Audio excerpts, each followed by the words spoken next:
Hello everyone, welcome to IAS point. आज हम लोग यहाँ पे बात करने वाले हैं अध्याय 6 और जिसमें हम बात करेंगे हमारी आपराधिक न्याय प्रणाली के बारे में। ठीक है, क्योंकि अभी हमारा जो यूनिट 3 चल रहा है इसमें 2 लेसन है और पहला कौन सा था, न्यायपालिका था। देन हमारा सेकंड है हमारी आपराधिक न्याय प्रणाली। ठीक है, तो न्यायपालिका के बारे में हम लोगों ने अच्छे से समझा है। अब यहाँ पे हम बात करेंगे जो हमारा ये नेक्स्ट चैप्टर है, तो इसमें क्या क्या बातें समझाई गई हैं, यानी कि डायरेक्ट टाइटल से ही समझ में आ रहा है कि हमारी, यानी कि हमारी आपकी सभी की जो भी आपराधिक या अपराध किए जाते हैं या हमारे द्वारा मतलब कि अपराध करते हुए देखा जाता है या हम खुद अपराध करते हैं या कि हम पर कोई अपराध करता है, वो सारी बातें क्या, कैसे इनकी न्याय व्यवस्था कैसे होती है, इनकी प्रणालियाँ कैसे होती हैं, तो इनके बारे में हम लोग यहाँ पे डिटेल से समझने वाले हैं। ठीक है, तो सबसे पहले यदि हम बात करें तो इसमें बताया गया है कि जब हम किसी को भी मतलब कि किसी को अपराध करते हुए देखते हैं तो सबसे पहले पुलिस को खबर करते हैं। बिल्कुल सही है कि जब भी हम किसी को अपराध करते हुए देखते हैं तो यदि थोड़ी बहुत हम में इंसानियत है, ठीक है, क्योंकि बहुत से लोग ऐसे होते हैं कि यहाँ पे हालांकि सीधे आमतौर पे लिख दिया गया है कि हम पुलिस को खबर करते हैं,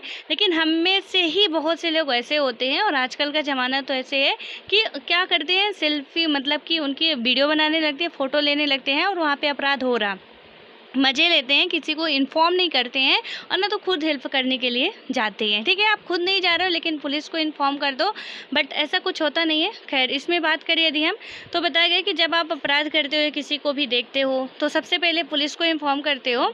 उसके बाद वास्तविक जीवन या फिल्मों में आपने देखा होगा कि पुलिस अफसर रिपोर्ट दर्ज करते हैं। ठीक है, तो यहाँ पे यदि आपने रियल में किया होगा तो आपने देखा होगा कि जब पुलिस अफसर आते हैं वो क्या करते हैं, रिपोर्ट दर्ज करते हैं और अपराधियों को गिरफ्तार करते हैं। ठीक है, अपराधियों को गिरफ्तार करने में पुलिस की जो भूमिका होती है और उसके आधार पर कई बार ऐसा लगता है मानो पुलिस ही तय करती है कि कोई अपराधी है या नहीं है। ठीक है, लेकिन ऐसा नहीं है। जब किसी व्यक्ति को गिरफ्तार किया जाता है तो अदालत ही तय करती है कि आरोपी वाकई दोषी है या नहीं है। ठीक है, यहाँ पे आरोपी, अभी हम कीवर्ड्स की बात करेंगे, तो इसमें ये जो आया है कि हमको देखने में ऐसा लगता है पुलिस मतलब उनका कुछ जलवा ही ऐसा होता है और लोग बाग क्या करते हैं, पुलिस से डरते रहते हैं। ठीक है, क्योंकि उनका रवैया कुछ अलग ही ढंग का होता है। सो वहाँ पे ऐसा हमको देखने में लगता है, रियलिटी में ऐसा होता नहीं कि पुलिस ही सब कुछ तय करेगी कि कोई अपराधी है या नहीं है। लेकिन जब हम देखते हैं तो उनके रौब कुछ ऐसे ही दिखाई देते हैं कि बस यही सब कुछ हैं, यही तय करने वाले हैं कि ये व्यक्ति अपराधी है या नहीं है। ठीक है, लेकिन ऐसा नहीं है, अदालत ही तय करती है कि कोई भी आरोपी वाकई में दोषी है या नहीं है। और उसके बाद हम बात करें तो संविधान के अनुसार अगर किसी भी व्यक्ति पर कोई आरोप लगाया जाता है तो उसे निष्पक्ष सुनवाई का अधिकार होता है। ठीक है, तो यहाँ पे क्या बात की गई, संविधान के अनुसार, यानी कि हमारे कॉन्स्टिट्यूशन के अनुसार क्या है कि अगर किसी भी व्यक्ति पर कोई आरोप लगाया जाता है तो उसे निष्पक्ष सुनवाई का अधिकार है। और इसके बाद हम बात करें तो क्या आप जानते हैं कि निष्पक्ष सुनवाई का मौका हासिल करने का क्या मतलब होता है। तो यहाँ पे निष्पक्ष सुनवाई का मतलब क्या है कि क्या आपने कभी, अभी ये जो क्वेश्चंस हम अभी पढ़ रहे हैं, जब हम अपना चैप्टर स्टार्ट करेंगे वहाँ पे सारे इनके आंसर मिलेंगे। ठीक है, तो परेशान नहीं होना है। इसमें सबसे पहले कि निष्पक्ष सुनवाई क्या होती है, इसका मौका कैसे मिलता है, इसके बारे में भी बात करेंगे। और सेकंड क्वेश्चन यहाँ पे है कि क्या आपने कभी FIR के बारे में सुना है या कि FIR दर्ज कराई है आप लोगों ने। क्या आप जानते हैं कि सरकारी वकील कौन होता है। ठीक है, तो ये सारे क्वेश्चन, यदि आई होप कि आप सभी को ये सारी बातें पता होंगी और यदि नहीं पता है तो हम लोग यहाँ खैर पढ़ेंगे ही। और इस अध्याय में हम चोरी की एक काल्पनिक घटना के जरिए ये समझने की चेष्टा करेंगे कि न्याय पाने की प्रक्रिया किस तरह चलती है। ठीक है, तो और क्या होगा कि आपराधिक न्याय व्यवस्था में अलग अलग लोगों की क्या भूमिका होती है। ध्यान रखें कि ज़्यादातर मामले उसी प्रक्रिया से गुजरते हैं जिसका हमने अपने काल्पनिक उदाहरण में जिक्र किया है और फलस्वरूप इन प्रक्रियाओं को समझना और आपराधिक न्याय व्यवस्था में अलग अलग लोगों की भूमिकाओं को समझना महत्वपूर्ण होता है। अगर किसी मतलब कि कभी का आता है तो यह जानकारी आपके लिए उपयोगी साबित हो सकती है। ठीक है, मतलब इस चैप्टर को पढ़ने से सबसे बड़ा बेनिफिट यदि होने वाला है तो सपोज यदि अब ऐसा कभी हमारे पास मौका आता है तो हमारे लिए बहुत बेनिफिट वाला होगा कि हमको पता होगा कि हम मतलब ऐसे नहीं कि कोई भी हमको बोल देगा तुम अपराधी हो तो हम अपराधी बन जाएंगे। हमको एक निष्पक्ष सुनवाई का भी अधिकार होगा कि हम मतलब अपने लिए कुछ कर सकें। ठीक है, अपने लिए वकील चुन सकें, अपने लिए मतलब कि हमसे कोई जबरन हमारे ही खिलाफ नहीं बुलवा सकता कि नहीं तुमने अपराधी किया है, अब हमको मार मार के बुलवाया जाए कि तुम कबूल करो हम अपराधी नहीं है, फिर भी हमसे ऐसा किया जाए, ज़बरदस्ती कबूल करवाया जाए, तो ऐसा कुछ होता नहीं है। ठीक है, जब ये चैप्टर पढ़ेंगे तो उसके बारे में हम लोग बहुत अच्छे से डिटेल से समझने वाले हैं। लेकिन सबसे पहले आप लोग इसके जो कीवर्ड्स हैं उसको नोट कर लीजिए ताकि जब भी हम चैप्टर स्टार्ट करें तो ये जब वर्ड आए तो आपको कन्फ्यूजन ना हो कि इनका मतलब क्या होता है, इनका मीनिंग क्या होता है। ठीक है, तो अभी जैसे कि हमने पढ़ा उसमें आरोपी आया, तो सबसे पहला वर्ड ही यहाँ पे लिखा हुआ है आरोपी, तो इसमें आप हेडिंग डालो आरोपी। उसके बाद आपको आगे लिखना है कि इस अध्याय के संदर्भ में ऐसे व्यक्ति को आरोपी कहा गया है जिस पर अदालत में किसी अपराध के लिए मुकदमा चल रहा है। ठीक है, तो आरोपी का मतलब क्या हो गया कि जो ये अध्याय है तो इस अध्याय के संदर्भ में यदि हम बात करते हैं तो ऐसे व्यक्ति को आरोपी कहा गया है जिस पर अदालत में किसी अपराध के लिए मुकदमा चल रहा होगा। ठीक है, यानी कि जैसे सपोज दैट आपने कुछ किया, किसी को मारा पीटा, किसी की ज़मीन हड़पी, कुछ भी किए आपको पकड़ के ले जाया जाता है या आपकी FIR दर्ज होती है, आपको जेल में बंद किया जाता है। ठीक है,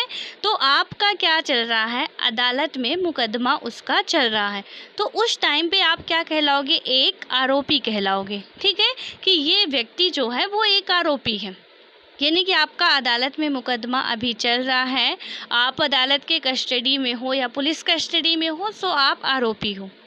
ठीक है, तो आरोपी का मतलब आपको समझ में आ गया। उसके बाद हम बात करते हैं संज्ञेय। ठीक है, तो इस वर्ड का मीनिंग आपको लिखना है कि संज्ञेय का मतलब क्या होता है। तो बताया गया कि इस अध्याय में उन अपराधों को संज्ञेय अपराध कहा गया है जिनके लिए पुलिस किसी व्यक्ति को अदालत की अनुमति के बिना भी गिरफ्तार कर सकती है। यानी कि संज्ञेय मतलब कि ऐसा कोई यदि मतलब कांड हो रहा है या ऐसा कोई अपराध हो रहा, ठीक है, कि जिसमें पुलिस क्या कर सकती है, पुलिस को ये अधिकार है कि वो बिना अदालत के अनुमति के आपको गिरफ्तार कर ले। तो बहुत ही मतलब कि इमरजेंसी है, आपको गिरफ्तार कुछ आपके द्वारा ऐसा किया जा रहा है या आपके द्वारा हमारे द्वारा मतलब कुछ मतलब आतंकवादी तरीके का, ठीक है, कि हम कुछ अलग टाइप का कर रहे हैं जिससे हमारे देश को खतरा हो, राष्ट्र को खतरा हो, उस टाइम पे क्या करेंगे कि ये लोग मतलब पुलिस जो होती है अदालत के बिना परमिशन के ही गिरफ्तार कर लेती है। ठीक है, तो इस अध्याय में जो बताया गया है यहाँ पे जो संज्ञेय का मीनिंग होगा वो क्या होगा कि जिनके लिए पुलिस किसी व्यक्ति को अदालत की अनुमति के बिना भी गिरफ्तार कर लेती है। और आपको पता होना चाहिए एक बात कि पुलिस यदि यहाँ से ले जाती है, ठीक है, तो ये बात यदि पता है तो ठीक है, और नहीं पता तो आज आप लोग सुन लीजिए कि यदि आपके द्वारा कोई भी अपराध किया जाता है, चाहे कितना भी बड़ा अपराध हो, ठीक है, तो आपको पुलिस यहाँ से अपनी कस्टडी में ले जाती है और ले जाके वो डायरेक्ट आपको जेल में नहीं डालती है। उसको पुलिस की जिम्मेदारी है, रिस्पॉन्सिबिलिटी है कि वो 24 घंटे के अंदर अंदर आपको पहले न्यायालय में पेश करेगी और उसके बाद ही न्यायालय से ही आपको वहाँ से आदेश दिया जाएगा कि जेल में डालना है या बाहर करना है, और उसके बाद ही कुछ आगे की कार्यवाही होगी। ठीक है, चाहे वो कितना भी बड़ा अपराधी हो, उसे 24 घंटे के अंदर अंदर न्यायालय में पेश किया ही जाएगा। यदि आपको जिस टाइम से सपोज अभी आपको पकड़ते हैं तो अभी के पकड़ने के 24 घंटे बाद मतलब 24 घंटे तक में आपको न्यायालय में ज़रूर से ज़रूर पेश किया जाएगा और उसके बाद ही आगे की कार्यवाही होगी। ठीक है, ऐसा कोई राइट नहीं है कि डायरेक्ट आपको पकड़ के ले गए और सीधे जेल में बंद कर दिए। तो पहले अदालत में ले जाएंगे और उसके बाद ही वहाँ से जो भी जजेस का फैसला होगा फिर आपको मतलब जेल में बंद किया जाएगा या छोड़ा जाएगा, या उसके आगे की जो भी कार्रवाई होगी वो तय होती है। ठीक है, उसके बाद अब हम बात करते हैं जीरय। ये कानूनी वर्ड हैं और इनको आप लोग एक बार, दो बार, तीन बार बिल्कुल रट लीजिएगा। तो सबसे पहले हमने पढ़ा आरोपी, दूसरा है संज्ञेय और तीसरा है जिरह। ठीक है। अब जिरह का मीनिंग क्या होता है कि जब कोई गवाह अदालत में अपना बयान देता है तो दूसरे पक्ष का वकील भी उससे कुछ सवाल पूछता है। ठीक है। आप लोग मूवी देखे होंगे तो बहुत से मूवी या सीरियल्स में आप देखे होंगे कि जब कोर्ट में जाते हैं तो मतलब बढ़िया अच्छे से दिखाया जाता है, एक्सप्लेन किया जाता है मूवियों में। ठीक है, कि कैसे एक वकील जो है अपने विपक्षी वाले जो भी उनके दुश्मन होते हैं या जो भी हैं, तो क्या करता है, सवाल पूछते हैं। ठीक है, कि आपने ऐसा कब देखा, जैसे कोई मर्डर केस हुआ तो वकीलों का खैर उनका यही पेशा है कि हम मुजरिम नहीं है फिर भी साबित करवा देते हैं कि यदि आप वहाँ थे तो फिर देखा क्यों नहीं, और देखा तो क्यों देखा। मतलब बहुत ज़्यादा यदि हमने किसी की, आजकल क्या होता है कि हमने किसी की यदि थोड़ा सा हेल्प भी कर दी ना, जैसे आप सुशांत केस में देख रहे हैं कि यहाँ पे अभी एक संदीप नाम था, तो उनके द्वारा क्या किया गया कि हालांकि मैंने उनका इंटरव्यू देखा था तो बहुत लंबी चर्चा चल रही थी उनकी, शाम को 6 बजे से लगभग रात में 10-11 बजे तक। ठीक है, और वो जो आज तक का चैनल है उसमें साथ चल रहा था, तो वहाँ पे वो बता रहे थे कि मैंने पुलिस को कॉल किया, जो भी हमारा पुलिस का नंबर होता है 100 नंबर पे, तो पुलिस आती है, मैं वहीं पे बैठा था। अब वो भी मतलब उसके घेरे में आ गए, शक के दायरे में। ठीक है, रिया चक्रवर्ती जो थी वो पकड़ी गई, वो ठीक है। लेकिन जितने भी थे कि यदि आपने उनको कॉल किया, क्यों कॉल किया, कैसे कॉल किया, जब वो वहाँ से लाया जा रहा था तो आप वहाँ पे क्यों नहीं थे, यदि आप वहाँ पे सबसे पहले देखते हैं तो आप वहाँ पे क्या करने गए थे। यानी कि हम आजकल किसी की हेल्प भी, अब खैर मुझे उनकी रियलिटी नहीं पता है कि क्या है उनके अंदर की बात, बट मैं आपको समझाना चाह रही हूँ। ठीक है, कि यदि ऐसा कुछ होता है और हम उनकी हेल्प करते हैं और थोड़ा केस क्रिटिकल हो जाता है तो कहीं ना कहीं हम भी घेरे में आ जाते हैं, भले ही हम कुछ नहीं किए लेकिन शक के दायरे में हम भी पड़ जाते हैं। ठीक है, और इसी वजह से आजकल आप देखते होंगे कि रोड में कहीं एक्सीडेंट होता है तो कोई सबसे पहले हेल्प करने के लिए नहीं दौड़ता है। और बिल्कुल यदि आप कहीं भी एक्सीडेंट होते देख रहे हैं, मतलब कि हो जाता है या कुछ और हो रहा है, तो सबसे पहले आप पुलिस को इन्फॉर्म करो, क्योंकि वो काम, या एम्बुलेंस वालों, मतलब कि हॉस्पिटल में एम्बुलेंस भी बुलाओ आप, क्योंकि वो काम आपका नहीं है, आप कुछ कर भी नहीं पाओगे वहाँ पे जाके। आप यही हेल्प कर सकते हो कि आप एम्बुलेंस को बुलाओ, पुलिस को इन्फॉर्म करो। अदरवाइज किसी की लड़ाई हो रही है और आप उसमें कूद गए बचाने के लिए, ठीक है, तो आप भी पीटे गए और आगे वाला तो पीटा ही जा रहा है।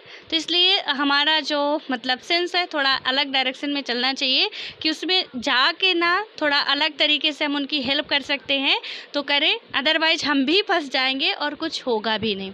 ठीक है, क्योंकि आज की दुनिया बहुत ज़्यादा स्मार्ट हो गई है, और स्मार्ट क्या, अपने आप को समझते हैं, है नहीं कुछ। ठीक है, तो यहाँ पे वही बताया जा रहा है कि मतलब बयान होता है और उसके बाद क्या होता है कि वकील दूसरे व्यक्ति से क्या करता है, सवाल पूछता है। ठीक है, जिससे उसके पिछले बयान को सही या गलत साबित किया जा सकता है, मतलब किया जा सके, इसे जिरह कहते हैं। यानी कि कई बार घुमा फिरा के आप मूवीज़ में देखते होंगे बहुत अच्छे तरीके से, जो मैंने अभी बताया कि समझाया जाता है कि ऐसे ऐसे सवाल पूछे जाते हैं। अब यहीं पे सुशांत केस का बिल्कुल अच्छा खासा एग्जाम्पल है, यदि आप न्यूज़ में बहुत ही ट्रेंडिंग पे चल रहा है। ठीक है, वहाँ पे आप देखते होंगे कैसे कैसे सवाल पूछे जाते हैं मीडिया के द्वारा, मतलब जो भी CBI के ऑफिसर हैं उनके द्वारा कैसे कैसे सवाल, रिया चक्रवर्ती से 7-8 दिन तक लगातार जो भी था तो CBI ने सवाल किए। ठीक है, मतलब इधर से उधर घुमा के, उधर से उधर घुमा के, कि कहीं ना कहीं से, क्योंकि झूठ हम कब तक बोलेंगे। ये बात तो सच है कि एक झूठ बोलने के लिए हमें क्या, एक झूठ छुपाने के लिए हमें 100 और झूठ बोलने पड़ते हैं।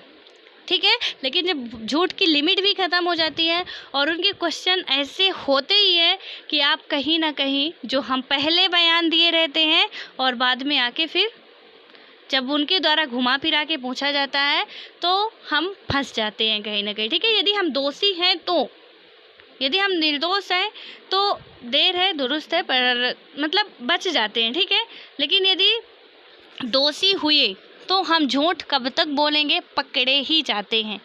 क्योंकि एक झूठ बोलने वाले इंसान का जो चेहरा होता है वो अलग ही तरीके का होता है। चाहे वो कितना भी झूठ बोलने में माहिर हो, कितना भी उसने झूठ बोलने के लिए पीएचडी कर रखी हो, लेकिन थोड़ा उसका जो एक्सप्रेशन है वो अलग टाइप का ही होता है, ठीक है। और कहीं ना कहीं हम फंस जाते ही हैं, और इसी को हम जिरह कहते हैं कि यदि आपने पहले बयान दिया कुछ और, ठीक है, और दूसरी बार आपको वहीं बुलाया जाता है, आपसे फिर कुछ सवाल जवाब किए जाते हैं, आपने कुछ और बयान दिया, तो यही होता है जिरह। और उसके बाद हम बात करते हैं हिरासत। तो हिरासत में क्या होता है, इसमें बात की गई है कि पुलिस द्वारा किसी को गैर कानूनी ढंग से अपने कब्जे में रखना, ठीक है। तो डिटेंशन यहाँ पे क्या होता है, हिरासत और या कि डिटेंशन की बात करें तो पुलिस द्वारा किसी को गैर कानूनी ढंग से अपने कब्जे में रखना, ठीक है।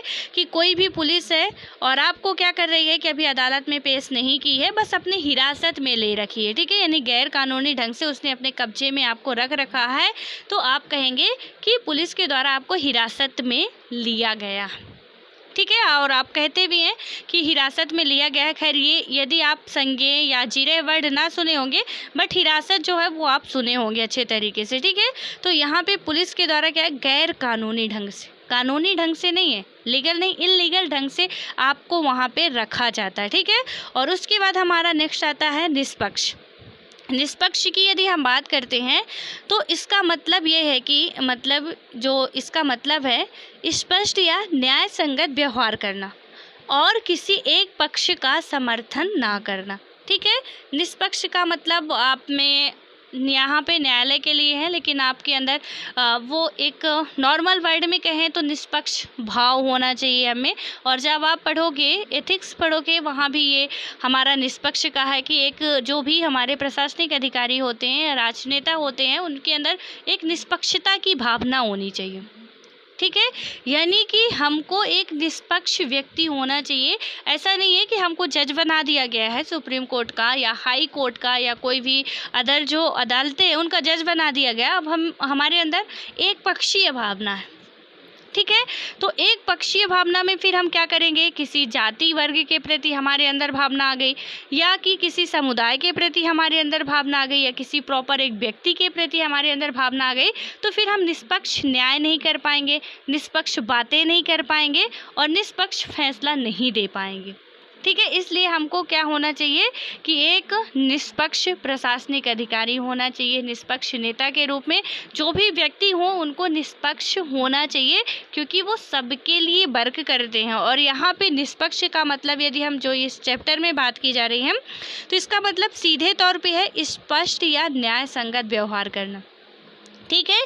कि आप सीधे जो भी बात कह रहे हो स्पष्ट बोलो, न्याय संगत बोलो, यानी कि जो न्याय योग्य हो, ऐसा लगे कि आप न्याय कर रहे हो किसी के साथ, ठीक है। और यहाँ पे क्या है कि किसी के पक्ष में समर्थन ना करना। यदि आपके घर में भी, आपके पड़ोस में भी, आपकी स्कूल कॉलेज में भी आपके साथ कई बार ऐसा हुआ होगा कि आपको झूठ बोलना पड़ता है, तो यदि आपको पता है कि यहाँ पे ये गलती है तो आप किसी निर्दोषी को मत फंसाओ, वहाँ पे आप निष्पक्ष निर्णय दो, अपना निष्पक्ष बात रखो, आप अपनी किसी एक का समर्थन मत करो कि वहाँ पे बिल्कुल वही अच्छा है, एक पक्षी बन के मत रहो आप, क्योंकि हो सकता है कि आपके एक पक्षी से जो निर्दोष है वो मारा जाए। इसलिए हमको क्या होना चाहिए, एक निष्पक्ष, हमारे अंदर निष्पक्षता की भावना होनी चाहिए, ठीक है। खैर यहाँ पे न्यायालय के लिए कुछ अलग बात है, लेकिन हम अपने जीवन में भी इसको यदि बात करें तो एक हम आम जीवन में भी बात करते हैं यदि, तो यहाँ पे भी हमको निष्पक्षता हमारे जीवन में अच्छे तरीके से होनी चाहिए, चाहे वो हमारे घर की बात हो, चाहे बाहर की बात हो, चाहे कहीं और की हो, ठीक है। उसके बाद आता है कि किसी अपराध का आरोप लगाना।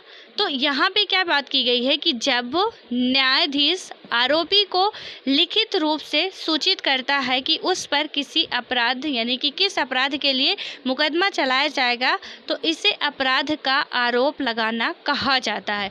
यानी कि जब उसको न्यायालय में पेश किया जाता है और वहाँ पे आप देखते हो कि मतलब कि धारा 302 लगाई गई, धारा 420 लगाई गई, धारा 56 लगाई गई, धारा 61 लगाई गई।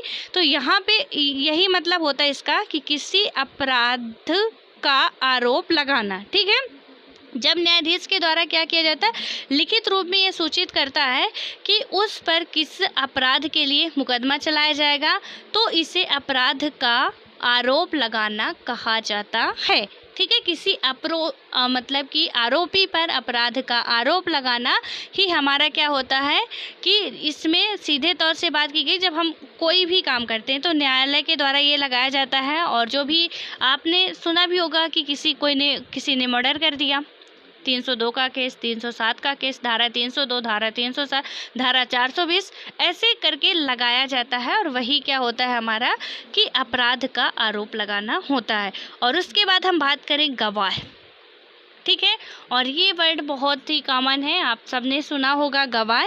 और इसमें गवाह का मतलब क्या होता है कि जब किसी व्यक्ति को अदालत में यह बयान देने के लिए बुलाया जाता है कि उसने मामले के संबंध में क्या देखा, सुना या जाना है, तो उसे गवाह कहा जाता है। ठीक है, जो मैंने अभी आपको बताया कि यदि हमने हेल्प भी कर दी है तो हम पुलिस के चक्कर, मतलब पुलिस चौकी के चक्कर काट काट के थक जाएंगे। क्यों? क्योंकि वहाँ पे हम एक चश्मदीद गवाह हैं कि यदि सुशांत सिंह राजपूत जी की मृत्यु होती है तो तुमने देखा, सबसे पहले किसी ने देखा होगा, तो तुमने देखा वहाँ पे, तुम वहाँ पे क्या कर रहे थे, मतलब वो भी शक के दायरे पे आ गए कि तुम वहाँ पे जाते हो, तुम देखते हो, तुम वहाँ पे कर क्या रहे थे, गए किस लिए थे, तुमने वहाँ पे क्या देखा, तुम्हारा उनसे क्या रिलेशन था। यदि सपोज हम क्या कर रहे हैं, उनका छोड़िए, खैर उनका तो आप लोग अच्छे तरीके से बिल्कुल परिचित ही होंगे, जो भी केस चल रहा है और बहुत ज़्यादा ट्रेंडिंग में ये है। ठीक है, तो यहाँ पे आप देखोगे, जब सपोज अपनी रियल लाइफ में हम लोग आते हैं, आप किसी रास्ते से जा रहे हो, ठीक है, कहीं पे दो व्यक्तियों की आपस में झड़प हो रही है, अच्छी खासी मारपीट हो रही है, आप वहाँ पे चश्मदीद गवाह के रूप में मौजूद हो, सारी घटना देख रहे हो आप। ठीक है, अब जब घटना देख रहे हो आप, तो वहाँ पे क्या किया जाएगा कि जब भी हम जाएंगे, मतलब जब आरोपियों को पकड़ा जाएगा, तो अब जब आरोपियों को पकड़ा जाएगा तो दोनों ही क्या करेंगे कि अपनी अपनी सफाई देंगे। ठीक है, तो उस टाइम पे वो दोनों ही अपने अपने तरफ से गवाह को बोलेंगे कि ये वहाँ का चश्मदीद गवाह था, इसने देखा था, ऐसा ऐसा था। ठीक है, और आपको बताता है कि इस व्यक्ति ने वहाँ पे था और इसने अच्छे तरीके से देखा है, कौन सी बात, मतलब किसकी गलती थी, क्या थी। आपको बुलाया जाता है, आपका बयान लिया जाता है, आप क्या बोलते हो, आपसे पूछताछ की जाती है, क्या आपने देखा है, क्या क्या बातें हुई थी, क्या क्या कंडीशंस थी, तो वो सारी बातें आप बताते हो। ठीक है, और बताते हो बिल्कुल सही है कि यदि वो आरोपी भी बता रहा है कि ऐसा ऐसा हुआ है, आपके द्वारा भी बताया जाता है, तो कहीं ना कहीं आप बच जाते हो। लेकिन यदि आरोपी के द्वारा कुछ अलग बताया जा रहा है और वहीं पे आप कुछ अलग डायरेक्शन पे जा रहे हो, तो उस टाइम पे फिर शक के दायरे पे और ज़्यादा आता है इंसान, क्योंकि पुलिस जो अपना इन्वेस्टिगेशन करती है वो शक के दायरे पे ही रह के करती है, सीबीआई करती है वो भी ऐसे ही करती है, ऐसा हो सकता है। ठीक है, यदि यहाँ पे थोड़ा सा हमको उंगलियों के निशान मिले हैं तो वो मतलब अपना दिमाग चलाते हैं कि इसमें यहाँ पे उंगलियाँ हैं, दैट मीन्स कि ये मेल की हैं, फीमेल की हैं, क्या है वो सारा, मतलब वो उनका शक करना बिल्कुल काम ही है कि वो करेंगी, बिना शक के काम ही नहीं हो सकता उनका, कोई भी इन्वेस्टिगेशन पूरा ही नहीं हो सकता उनका जब तक वो शक नहीं करेंगे। यदि हमने थोड़ी सी बात बोली और हमारी चूक उन्होंने पकड़ लिया कि हमने ऐसा देखा था, ठीक है, तो वहाँ पे यदि आप बोल रहे हो कि मैं वहाँ पे था नहीं, हाँ लेकिन मुझे पता था, तो कहीं ना कहीं हमारी बातें पकड़ जाती हैं और हम शक के दायरे पे आ ही जाते हैं। ठीक है, और वहाँ पे फिर बयानबाजी होती है और जो भी पूछा जाता है जवाब देते हो, आप क्या कहलाते हो उस टाइम पे, उस व्यक्ति के गवाह होते हो, मतलब उस घटना के आप गवाह होते हो, जो कि वहाँ पे दो आरोपियों के अलावा आप तीसरे हो जो गवाह के रूप में पेश किए जाते हो। और हाँ, ऐसा नहीं है कि सिर्फ एक आरोपी की तरफ से गवाह होता है, दोनों की तरफ से ही गवाह आते हैं। ठीक है, आप यदि मूवी देखते होंगे, यदि क्या आप देखते ही होंगे, वहाँ पे आप देखोगे अच्छे तरीके से, आपको समझ में भी आ जाएगा कि एक तरफ से कभी गवाह नहीं पेश किया जाता है। दोनों ही तरफ के गवाह होते हैं, दोनों ही तरफ के बयान होते हैं, दोनों ही तरफ से फिर सारे मुद्दे होते हैं। क्योंकि यदि हम एक तरफ से बात करेंगे तो फिर वही निष्पक्षता जो है, तो मतलब बात करें तो निष्पक्षता की भावना ही खत्म हो जाएगी, और जो कि हमारा संविधान इसका राइट देता नहीं है। ठीक है, तो इसलिए आई होप कि ये अब जितने भी वर्ड थे आपको अच्छे तरीके से समझ में आ गए होंगे। थोड़ा ये वर्ड टफ हैं, लेकिन इनको 2-3 बार आप रिवाइज करोगे अच्छे तरीके से, आपसे आने लगेंगे। ठीक है, क्योंकि ये जो वर्ड है इनको पढ़ना बहुत इम्पॉर्टेंट है, और इनका मतलब जानना, इनकी मीनिंग जानना भी हमारे लिए बहुत ही ज़रूरी है। ठीक है, हम यूपीएससी के लिए पढ़ रहे हैं वो अलग बात है, लेकिन हमारी रियल लाइफ में भी ऐसी घटनाएं होती रहती हैं। तो इसके लिए भी थोड़ा आप, मैं बार बार बोलती हूँ कि प्लीज़ आप ये मत सोच के पढ़ना कि हम यूपीएससी के लिए पढ़ रहे हैं, हम अपने नॉलेज के लिए पढ़ रहे हैं। ठीक है, और हमारे रियल लाइफ में यार सब कुछ होता है। ये जो हम सब पढ़ रहे हैं अभी 6th क्लास से आज तक पढ़े, क्या ऐसा कभी लगा है कि कोई भी चैप्टर जो है हमारी रियल लाइफ से अलग है? एक भी चैप्टर अलग नहीं है। चाहे आप हिस्ट्री पढ़ो, पॉलिटी पढ़ो, जियोग्राफी पढ़ो, हर एक चीज़ें आप हिस्ट्री में भी यदि इंटरलिंक कर पा रहे हो तो आप देखोगे कि पहले कैसे होता था, पहले की राज व्यवस्था कैसी थी और आज की हमारी शासन व्यवस्था कैसी है। पहले के घर में कैसे होता था, आज भी हमारे घर में क्या कुछ चल रहा है। पैसे, यदि आप हड़प्पा सभ्यता पढ़ते हो तो पहले की जो व्यवस्थाएं थी आज भी कहीं ना कहीं हमको देखने को मिल रही हैं। वो सारी बातें आप मतलब जब पढ़ोगे और यदि अपने लाइफ से कोरिलेट करते हो तो आपको सारी बातें समझ में आएगी, और एक मज़े के साथ आप अच्छे तरीके से पढ़ोगे, और पढ़ने के साथ साथ भी आप समझ पाओगे सारी चीज़ों को। ठीक है, और यदि आप पढ़ोगे अरे नहीं मैं तो यूपीएससी के लिए पढ़ रही हूँ या पढ़ रहा हूँ, तो फिर हो गया वो यूपीएससी वालों का, तो फिर पता ही है कि आप बीमार हो जाओगे, पर कुछ समझ में नहीं आने वाला, क्योंकि आप यूपीएससी के लिए पढ़ रहे हो, बहुत बड़ा काम कर रहे हो। ठीक है, इसलिए बिल्कुल इतना एटीट्यूड नहीं लाना, अच्छे तरीके से पढ़ना है, बिल्कुल मज़े से पढ़ना है। कोई ऐसा अपने दिमाग में यदि आते भी हैं ऐसे गंदे थॉट्स तो नहीं लाने हैं। ठीक है, क्योंकि हमको यूपीएससी पास करना है और उसको मज़े से हम कर सकते हैं, और इसके लिए इतना सब कुछ सोचना कोई बहुत अच्छी बात नहीं है कि बिल्कुल हम ऐसा कर रहे हैं, किसी से बात नहीं करेंगे, ये नहीं करेंगे, वो नहीं करेंगे, मतलब बहुत बड़ा काम करने जा रहे हैं। बहुत छोटा काम है। ठीक है, ये मान के चलिए। और हाँ, ऐसा नहीं कि बहुत छोटा काम है तो बिल्कुल पढ़ना ही बंद कर देंगे। बहुत छोटे काम में भी 10 से 12 घंटे पढ़ने पड़ते हैं। ठीक है, तो आपको मेहनत करनी पड़ेगी। बस आपने माइंड को ये समझाना पड़ेगा कि बेटा थोड़ा शांति रख, हम अच्छा काम कर रहे हैं। ठीक है, यानी कि मतलब थोड़ा कंट्रोल में रहेगा माइंड हमारा, ज़्यादा हवाबाजी नहीं करेगा, उड़ेगा नहीं ज़्यादा वो कि चौथे आसमान में चढ़ जाए कि नहीं नहीं हम बहुत अच्छा, मतलब बहुत बड़ा काम करने जा रहे हैं, जो आज तक किसी ने नहीं किया वो हम करने जा रहे हैं। तो जब हमारे दिमाग में ऐसे थॉट्स आते हैं तो फिर जो आज तक सब ने कर लिया हम वो भी नहीं कर पाते हैं। और यही होता है कि जो आज तक सब ने कर लिया होता है फिर हम वो भी नहीं कर पाते, कहीं की नहीं रह जाते हैं, क्योंकि हम पहले से ही बहुत मतलब ज़्यादा एक्स्ट्रा बन रहे थे। और तो इसलिए हमको एक नॉर्मल इंसान बन के ही और एक अच्छे तरीके से अपनी समझ बढ़ा के ही आगे बढ़नी है। कोई बोझ नहीं लेना है, बस अच्छे, क्योंकि ये यूपीएससी की जर्नी है। यहाँ पे आप यदि बोझ ले लेते हो कि एक दिन में ही सारा कंप्लीट होगा, कैसे कंप्लीट होगा, कैसे पढ़ूँगा, कितने घंटे पढ़ूँ, तो ये सारे कोई मैटर नहीं करते कि आप कितने घंटे पढ़ते हो, क्या पढ़ते हो। सिर्फ वो आपकी कैपेसिटी पे डिपेंड करता है। ठीक है, कि आपको क्या करना चाहिए, आप क्या कर सकते हैं, और आपको आपसे बेटर भी कोई नहीं जान सकता। हम या आपके फ्रेंड या आपके मम्मी पापा भी नहीं जान सकते आपको आपसे अच्छा। बस थोड़ा सा आपको एनालिसिस करने की ज़रूरत है। आप क्या चाहते हो, आपका माइंड क्या चाहता है, और उस हिसाब से आप अपने माइंड को, यदि आप के अंदर इतनी कैपेसिटी है कि आप 4 घंटे में ही, जो कोई आपका अगला दोस्त या फ्रेंड या कोई भी अदर व्यक्ति 8 घंटे में जो चीज़ें कवर कर रहा है, वो आपके अंदर आपकी कैपेसिटी पे डिपेंड करता है कि आप 4 घंटे में ही कवर कर ले रहे हो।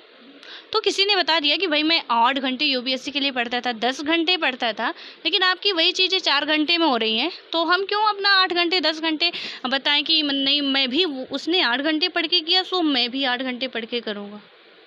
ऐसा कुछ नहीं होता है। जो वही मेरा फंडा है भैया, सुनो सबकी, करो मन की। तो जो भी होता है, बहुत सारे डाउट्स अपने मन में ना लाया करो कि क्या कैसे होगा, घर बैठ के यूपीएससी कैसे करें, यूपीएससी में क्या क्या ज़रूरी होता है, कैसे करना चाहिए, वो सारी चीज़ें आपको पहले से ही पता होती हैं। और जब भी आप किसी टॉपर्स के इंटरव्यू सुनते हो तो वहाँ पे भी आपको सारी चीज़ें पता होती हैं। और आज यानी कि बात करें तो कल संडे को आपने जो वीडियो देखा, तो वहाँ पे अभी जो मयंक सर आए थे, तो उनकी आपसे बात यदि हुई होगी, मतलब कि लाइव थे, तो आई होप कि आपके सारे डाउट वो क्लियर किए होंगे। ठीक है, तो उन्होंने भी यही सारी बातें बताई हैं कि आपकी कैपेसिटी क्या है, आप किस तरीके से कर सकते हो। वो बताते कि मैं मतलब मॉर्निंग में फर्स्ट या 4 बजे या 4:30 बजे उठता था, तो भाई आप यदि नहीं उठ सकते हो तो रात में आप उतना टाइम निकालो, क्योंकि वो आपके ऊपर डिपेंड करता है। ठीक है, हम उनकी टू कॉपी नहीं कर सकते, बस उनसे थोड़ा सा अच्छी बातें हम ग्रहण करेंगे कि इन्होंने किस तरीके से पढ़ाई को अपना कैसा एंगल बना के चला, कैसे किए कि ये यहाँ तक पहुँच गए हैं। तो थोड़ा सा हमको आइडिया लग जाता है, बट ऐसा नहीं कि टोटल उनकी कॉपी कर लें कि इन्होंने 4 बजे उठा, इन्होंने 8 घंटे पढ़ा, इन्होंने ये पढ़ा, इनका ऑप्शनल ये था। भैया हमारा भी माइंड चेंज हुआ, हमारा भी ऑप्शनल यही होना चाहिए। ठीक है, तो ऐसा कुछ भी नहीं होता है। सबका और सब जितने भी आप टॉपर्स के इंटरव्यू सुनेंगे, सब यही बताते हैं, सेम चीज़ें बताते हैं वो, कोई ना अलग से। और ये बात भी याद रखना कि कोई एलियन नहीं होते हैं, कोई अलग से वो नहीं होते, सबको डर रहता है। फर्स्ट रैंकर भी हमेशा सुनते होंगे आप कि भाई यही बोलता कि मुझे तो यकीन, मुझे मतलब ये था कि लिस्ट में नाम आ जाए, फर्स्ट रैंक की तो कोई आशा ही नहीं थी। तो उनके मन में भी डाउट रहते हैं, मतलब डर रहता है जब तक रिजल्ट नहीं आ जाता है कि मेरा फर्स्ट रैंक, मतलब ये रहता है कि लिस्ट में नाम आ जाए, नीचे से आ जाए ऊपर से आ जाए, कहीं पे भी लिस्ट में नाम आ जाए। ठीक है, तो इसलिए बिल्कुल आप अच्छे से मज़े से पढ़ो, बिना टेंशन के पढ़ो, बिल्कुल माइंड फ्री होके, और लाइफ का एंजॉय भी करते रहो। ऐसा नहीं कि पूरा यूपीएससी में ही घुस जाओ एकदम से, अपने लाइफ के जो छोटे छोटे मोमेंट हैं उनका एंजॉय भी करते रहो आप, और पढ़ाई भी साथ साथ करते रहो। हाँ, बस इतना है कि जब पढ़ाई करो डेडिकेटेड होके करो, चाहे 4 घंटे करो, चाहे 3 घंटे करो, चाहे 2 ही घंटे करो, लेकिन फिर पूरा माइंड पढ़ाई में ही होना चाहिए, यदि सच में करना है तो। ठीक है, वैसा नहीं कि मैडम ने बोला था कि आप इंजॉय करो, बढ़िया से मज़े करो, जो भी आता है सब कुछ करो, तो फिर आप बस पता चले कि आप 10 घंटे एंजॉय कर रहे हो और 2 घंटे बैठ रहे हो, तो उसमें भी जो एंजॉय किए थे उसके बारे में सोच रहे हो कि यार वहाँ पे मैं गया था, ऐसा ऐसा कुछ हुआ था, पता नहीं अब आगे क्या होगा।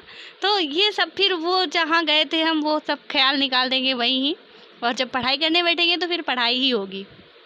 और ऐसे में यदि हम मेहनत करते हैं तो मेहनत का फल ज़रूर मिलता है। ठीक है, सो आई होप कि आपको ये मेरी बातें जितनी मैंने बोली समझ में आ गई होंगी। अब मिलते हैं नेक्स्ट वीडियो में, तब तक के लिए bye bye, all the best, और अच्छे से खुश रहिए, सुरक्षित रहिए और मज़े से पढ़ते रहिए।